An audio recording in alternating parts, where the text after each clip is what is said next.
பிரியமானவர்களே, ஆண்டவர் சில காரியங்களை நிச்சயித்திருக்கிறார் என்றால் அந்த காரியம் நடக்க போகும்போது சொப்பனங்களிலே பேசக்கூடியவராய் இருக்கின்றார். பிரியமானவர்களே, பிரியமானவர்களே, ஆதியாகமம் 41வது அதிகாரம் 32வது வசனத்திலே இந்த காரியம் தேவனால் நிச்சயிக்கப்பட்டிருக்கிறது என்பதையும் தேவன் அதை சீக்கிரத்தில் செய்வார் என்பதையும் குறிக்கும் பொருட்டு இந்த சொப்பனம் பார்வோனுக்கு ரட்டித்தது என்று பார்க்கின்றோம்.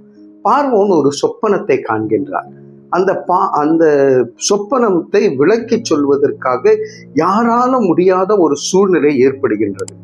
யோசேப்பை உயர்த்தக்கூடிய நேரம் வந்தது. யோசேப் எங்க இருக்கிறாருன்னு பார்க்கும்போது அவர் சிறைச்சாலையில இருக்கிறார். செய்யாத குற்றத்திற்காக திரும்பவும் அந்த ஒரு இடுக்கமான சூழ்நிலைக்குள்ளாக போகின்ற யோசேப்பு, தேவன் யோசேப்போடு இருந்த காரணத்தினாலே தேவன் உயர்த்த வேண்டிய நேரம் வந்தது. இந்த காரியம் தேவனால் நிச்சயிக்கப்பட்டிருக்கின்றது.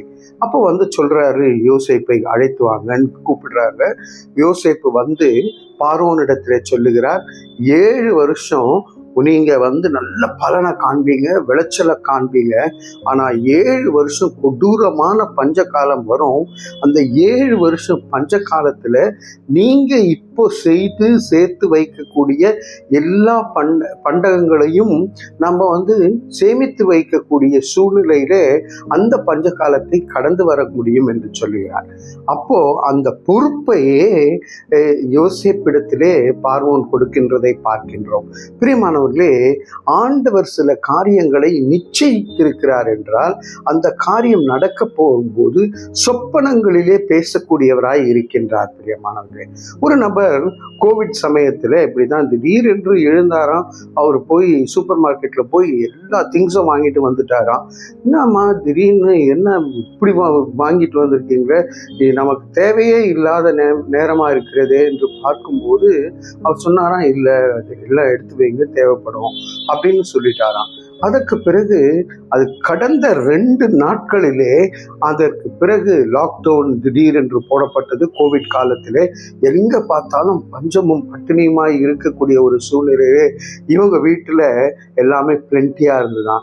அப்போ அவங்க வீட்டுல கேட்கும்போது என் சொப்பனத்திலே எனக்கு நேர்ந்தது என்று. பிரியமானவர்களே, என்னுடைய வாழ்க்கையிலும் கூட இந்த சொப்பனங்கள் மூலமாக ஆண்டவர் பேசிக்கொண்டே இருக்கின்றார். பல காரியங்களை வெளிப்படுத்துகின்றார். ஆண்டவர் உங்களுடைய வாழ்க்கையிலே சொப்பனங்களிலே பேசுகிறவராய் இருக்கிறார். ஆண்டவர் நமக்கு முன்குறித்து எச்சரிக்கிறதா இருக்கின்றது. அந்த எச்சரிப்பை ஏற்றுக்கொண்டு வாழ நமக்கு கர்த்தர் அந்த மனதை கொடுப்பாராக. நம்ம தலைகளை தாழ்த்தி தேவனை நோக்கி பார்ப்போம்.